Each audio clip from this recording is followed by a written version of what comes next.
Tu lèves quel jour en général? Bah, ça peut être n'importe quel jour, sauf le mardi de manière générale. Est-ce qu'il existe ou va exister une entreprise de modération avec des modos formés et payés? Franchement, je sais pas. Admettons que je prends un modo en CDI et qu'il banne quelqu'un et que je suis déçu qu'il ait banne cette personne.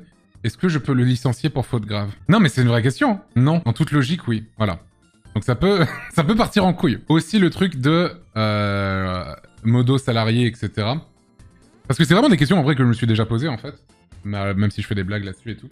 Je me suis déjà posé le truc, la question. Et en fait, si j'avais vraiment un planning vraiment défini, en mode bah je stream c'est sur tel jour, tel jour, tel jour, de telle heure à telle heure, c'est certain, c'est tel jour, telle heure, et je dépasse pas ces horaires-là. Si en fait les modos étaient salariés, bah en fait, ils sauraient pas quand est-ce que je lance un live, puisque moi je lance un peu quand je veux, où je veux, enfin pas où je veux, parce que c'est forcément ici, la plupart du temps, mais c'est un peu quand je veux. Et du coup, bah, ils seraient en mode à attendre sur la chaîne, quoi. Et du coup, je sais pas, je trouverais ça bizarre, quoi. Je trouve ça hyper dur de quantifier le travail de modération, mais totalement. Hein. Et je dis pas ça, vraiment, c'est un truc auquel j'ai réfléchi et tout. Tu aurais des obligations envers... Bah, en fait, c'est un peu ça, tu vois. Faudrait être payé par stream.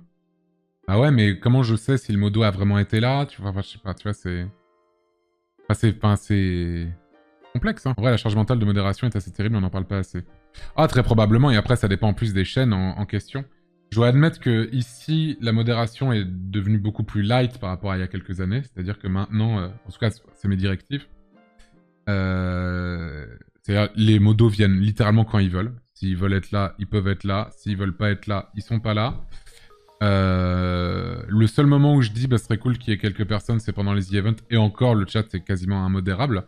Même si je sais qu'ils font du très très bon travail pendant ce truc, cet événement. Mais globalement, à part des trucs méga sexistes, racistes, homophobes, des trucs comme ça.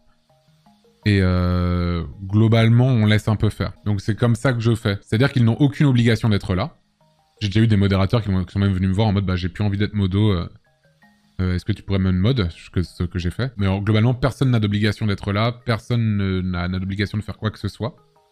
C'est vraiment pur altruisme. Et voilà quoi. Ils sont pas payés. Non, les modérateurs ne sont pas payés, non. Tu as combien de modos? Je sais même pas. Je dois en avoir genre 7-8 qui sont actifs de façon assez régulière. À une époque, je voulais que le stream soit assez strict. Parce que j'étais moins à l'aise avec Twitch. Et au bout d'un moment, j'ai trouvé que c'était trop strict. Et au final, je passais dans tout l'inverse. Et au final, le chat, je trouve, s'auto-modère assez bien. Et globalement, plus rien ne me dérange trop, en vrai.